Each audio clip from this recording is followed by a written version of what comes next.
প্রিয় দিনী মা ও বোনেরা, আসসালামু আলাইকুম। আজকে আমরা যে বিষয়টি জানবো সেই বিষয়টি হচ্ছে যে কারণে তিন শ্রেণীর নামাজি জাহান্নামে যাবে।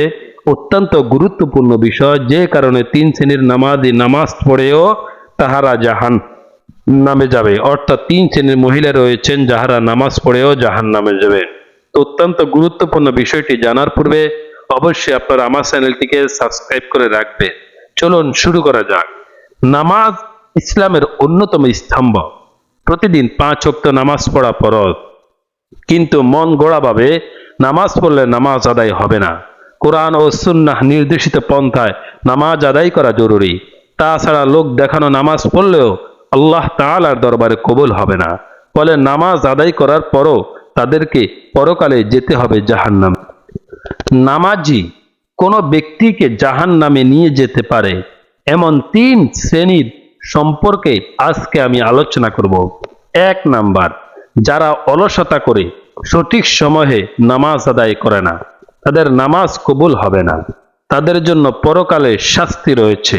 পবিত্র কোরআনে ইরশাদ হয়েছে, অতঃপর দুর্ভোগ ওইসব মুসল্লির জন্য যারা তাদের নামাজ সম্পর্কে উদাসীন।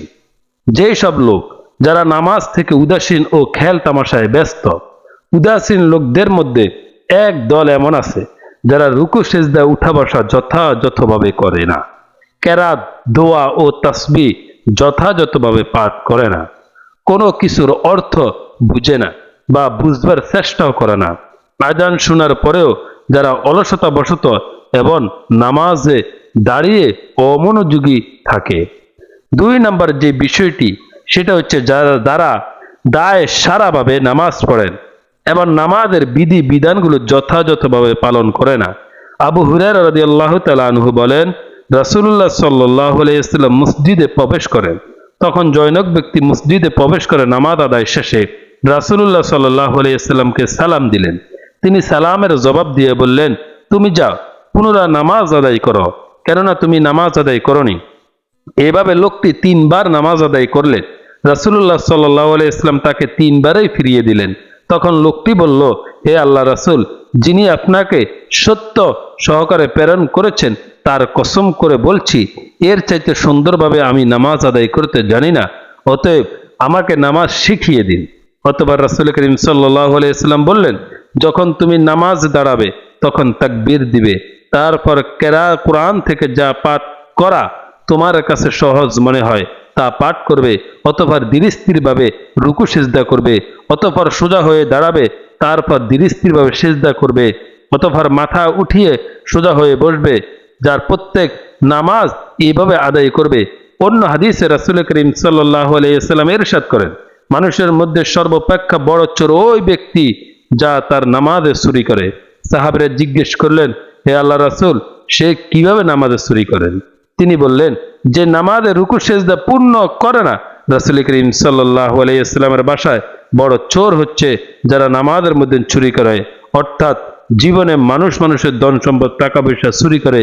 এটা তো সামান্য চুরি বলা যেতে পারে, কিন্তু যে ব্যক্তি নিজের মহা মূল্যবান সম্পদ জান্নাতে যাওয়ার পুঁজি শ্রেষ্ঠতম ইবাদত চুরি করে, সেই প্রকৃতপক্ষে বড় চোর।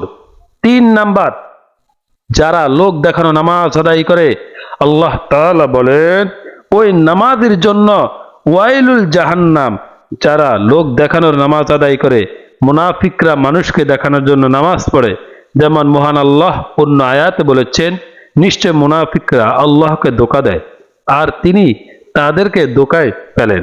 যখন ওরা নামাজ দাঁড়ায় তখন অলসভাবে দাঁড়ায় লোক দেখানোর উদ্দেশ্যে।